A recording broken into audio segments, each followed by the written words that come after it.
I'm Julie Dolan. My connection to the Matildas is as the first captain in the 1979 Test against New Zealand at Seymour Shore. That's my connection.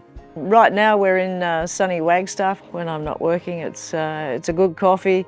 It's check out the surf over the road, and just enjoy the waterways up here on the Central Coast. It's magnificent. What Julie was, as well as being an exceptional player, she was a trailblazer, because back in the early 90s and perhaps even in the late 80s, she was actually playing up in Japan. So, for someone, when you go back in that era, which was, like a lifetime ago in women's football, and that she was playing both at the highest level internationally, but also taking herself overseas to play in a league in Japan at that time, just shows not just her footballing ability, but her character and her passion for the game.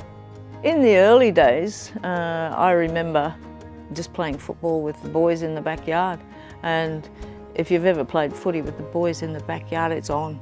It's on for young and old, take no prisoners sort of thing. So, and that was pretty much my first introduction to football. I just loved it. It was, a game that was accessible to everybody. And I went from there, and I was very, very fortunate in those early days to play with boys' teams, because you get sharper, you get quicker, you move the ball at greater speed, and everything about your game becomes a lot better. And then there's this point where you can no longer compete with them physically. And then, women's teams started popping up, so I gravitated to those. Julie Dolan was there in the days when players weren't paid anything, when you'd take leave from your job, or maybe you'd resign from your job in order to go away and play for Australia.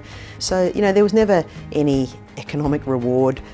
You weren't famous for doing it at the time. It was just purely for the love of the sport and for the desire to be better at it, the kind of pathway to excellence that she was always pursuing. I think one of the favourite memories of mine is the initial win against Brazil in the Pilot World Cup, and we beat them 1-0, and I still to this day, I think about that goal and that win, and the team performance, just outstanding.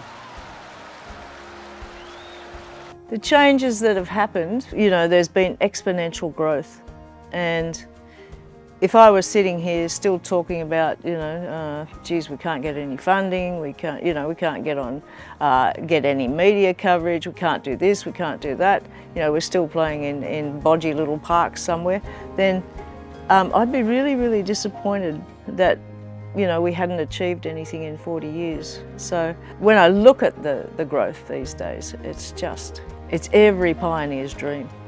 She was invited down to the 2023 Women's World Cup bid announcement night, and she's very unassuming, and she said to me, oh look, sometimes they invite me to these things and I think maybe they're just being a bit polite and I don't know if I really need to be there. And anyway, I went along to this, and she had no forewarning that they were going to put her picture on the Opera House, and she was so overcome with the emotion of that she almost didn't know what to do. She was so overwhelmed. And even a year later, when she was telling me the story, you could tell just what a difference it had made to her.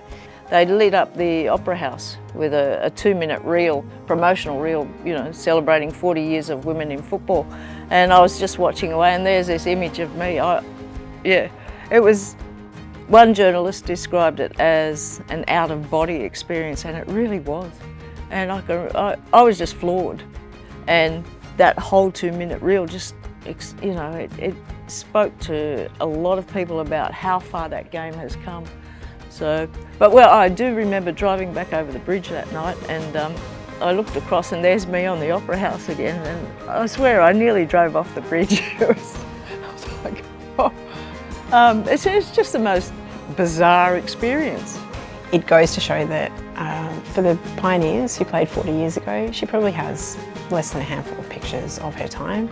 Nobody came to watch their games, and then suddenly she was seeing herself on this landmark in Sydney, and that was being beamed around the world. And it probably means more to her than it will ever mean to Sam Kerr, who has thousands of images of her now.